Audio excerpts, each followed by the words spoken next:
Hello everyone, it's Brandon here from the Pilot Stud channel. I do hope you're having a wonderful day. Today's video covers the biggest Microsoft Flight Simulator Xbox news we've had since the launch of the sim on there, and I'm sure many of you will be familiar with what that is all about.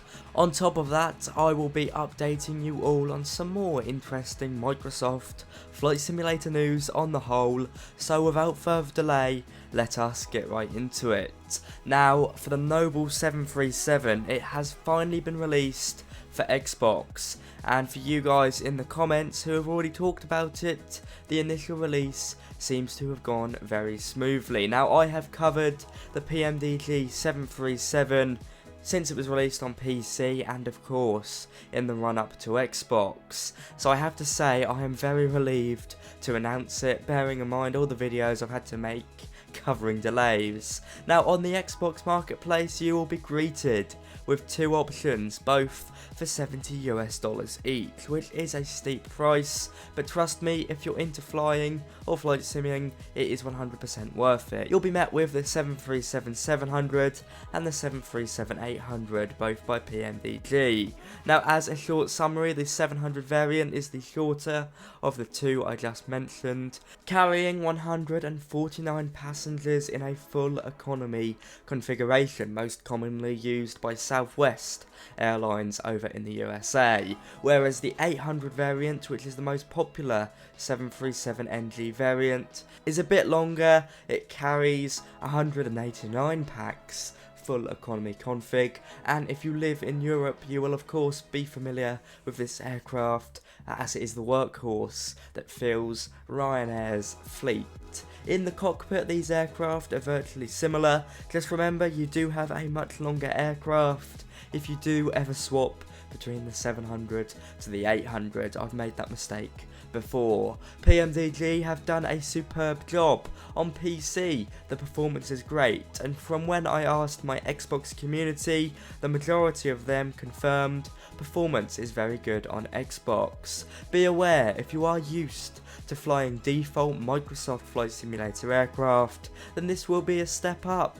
But there is a very good interactive checklist, and my fellow YouTuber friend Captain Kenobi is also producing an Xbox 737 video series that I've linked below, so please do check out that.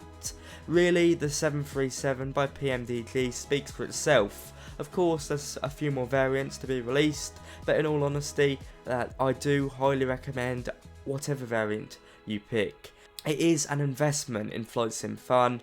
In my opinion, the 800 is a better choice, just because of its wider usage in real life, so if you like to keep the realism up, that definitely gives you some more route options. Be aware, of course, the 737-600, which is the smallest 737NG released by PMDG and of course Boeing in real life, that will be a lot cheaper when it is released on Xbox. I imagine closer to $50. So if you don't want to spend $70 on a 737, a bit of patience is needed to wait for the 600 variant. Now, if you find the 737 boring, first off, what is wrong with you? Only joking, of course. But secondly, there is another airliner option for you on Xbox, released very recently, the mighty BAE 146 by JustFlight, affectionately known as the Jumbolino. It's got 4 engines, but it's nothing like a 747. This thing is tiny. Again, another aircraft that has been available on PC for some time now, released on Xbox for the same price as the 737, $70. Again, very pricey, but worth it if you're invested in flight simming and prefer, in this case, more realistic flying as opposed to more arcadey flight. Nothing wrong with either, I might add, but these are definitely appealing to those of you that like to fly as close to real life as possible. Although it's never going to be done on a desktop simulator, these aircraft do require a bit of reading. You are going to have to look things up, and if you're like me, you'll definitely crash it before you figure that out.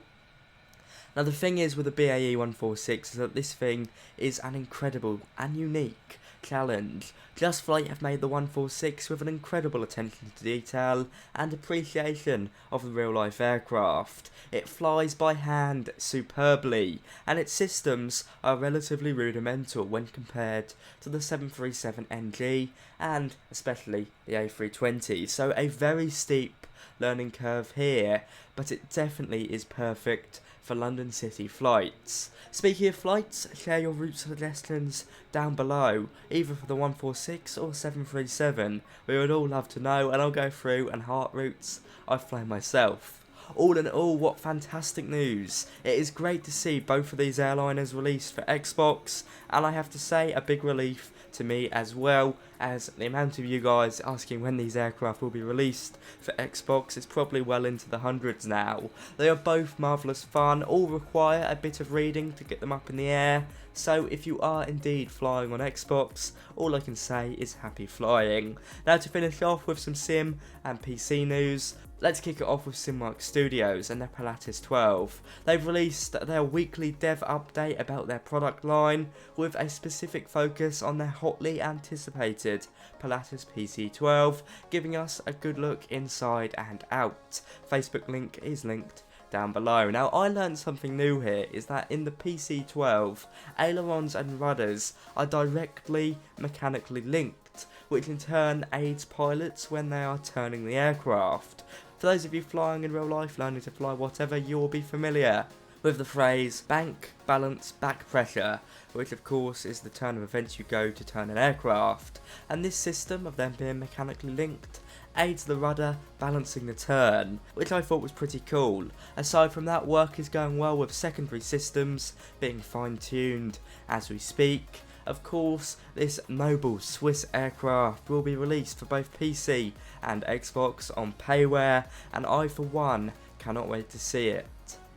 Flying to Houston anytime soon, FS Dream Team have released Houston Intercontinental Airport, or George Bush Intercontinental Airport, for Microsoft Flight Sim on PC. While it does have superb GSX integration, initial reviews seem to suggest that their ground textures aren't the best. Saying that, it's now available for PC off their website for $9.99 US, which is a very low price for an airport this size. So to me, even if the ground textures aren't the best, it seems like a very good deal. And finally, sticking with the North American theme, FSimStudios have released Calgary International Airport for $21 US 50 cents. This Canadian airport, from the trailer, well, it looks superb, modelling everything from the much needed de-icing pads to a firework display appearing at certain times of the year.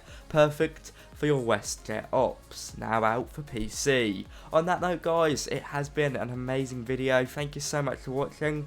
I hope you've enjoyed. If you have, I'll see you around. Bye bye.